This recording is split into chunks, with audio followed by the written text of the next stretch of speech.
इस दुनिया में सबसे बड़ा रेगिस्तान है अंटार्कटिका का बर्फीला रेगिस्तान, जो 7 महाद्वीपों में सबसे ज़्यादा ठंडा महाद्वीप है। ये बर्फीला रेगिस्तान अपने अंदर इतने रहस्य समेटे हुए हैं कि जिसका आप अंदाज़ा भी लगा नहीं सकते हैं। शोधकर्ताओं के द्वारा कई रहस्यों की खोज की जा चुकी है, लेकिन कई ऐसे भी रहस्य हैं जिनके बारे में वैज्ञानिकों के पास भी कोई जवाब नहीं है। इस वीडियो में हम आपको बताएंगे अंटार्कटिका में दफन कई ऐसे रहस्यों के बारे में जिनसे वैज्ञानिक भी हैरान हैं।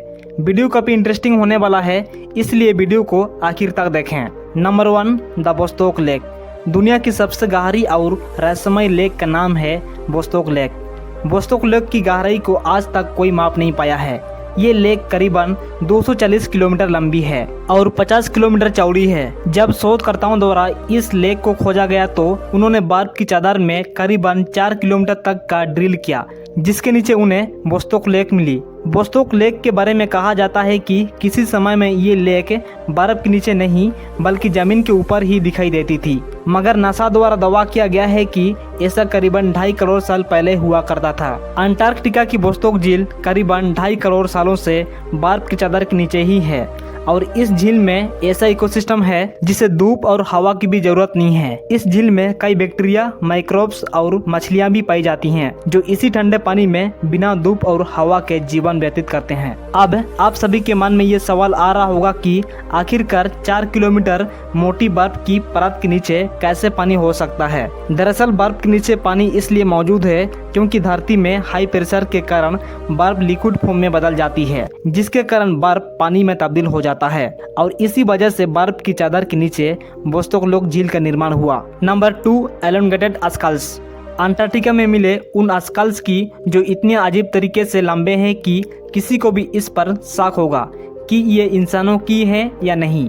दरअसल ऐसे स्कल्स पुराने जमाने में इजिप्ट और पेरू में पाए जाते थे और लोगों के ऐसे सिर कोई जन्म से ही नहीं थे, बल्कि कुछ जनजाति के लोग अपने लोगों के सिरों को जोक पीट कर इसे अजीब तरीके से लंबा करते थे या फिर कुछ सलीबों के पीछे दबाकर इनके सिरों को लंबा किया जाता था। अंटार्कटिका में इस तरह के स्कल्स मिलने से इस बात की पुष्टि होती है कि लाखों साल पहले अफ्रीका, साउथ अमेरिका और अंटार्कटिका एक दूसरे से जुड़े हुए थे, लेकिन जब धरती के अंदर टेक्टोनिक प्लेट्स का मूवमेंट हुआ तो ये जगहें भी एक दूसरे से अलग हो गए।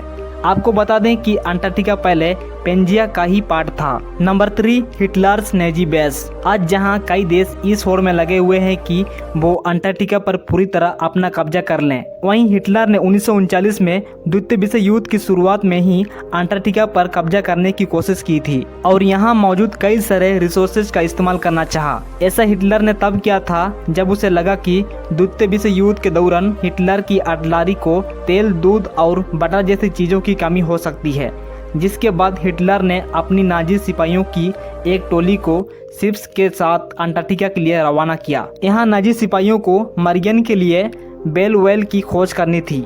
ये एक गुप्त अभियान था जिसे नाम दिया गया था स्वेलैंड अभियान। ये गुप्त अभियान 5 महीनों तक चला। इसके बाद हिटलर ने अपनी नाजी सेना को वापस बुला लिया। Number 4, Martian meteoroid. वैज्ञानिकों के चेहरे पर खुशी तब आई जब उन्हें कई सालों पहले अंटार्कटिका से आलू जितना छोटा सा उल्कापिंड मिला, जो मार्स से आकर अंटार्कटिका पर गिरा था। जब इस उल्कापिंड पर शोध किया गया तो इस उल्कापिंड पर कुछ बहुत ही अनोखे से माइक्रोब्स के फॉसिल्स पाए गए, जिसके बाद ये पता चला कि मार्स में भी लाइफ मौजूद है और बस फिर इसके बाद मार्स पर इंसानों को बसाने के लिए शुरू हो गई रिसर्च, जो आज तक चली आ रही है। Number 5, blood waterfall.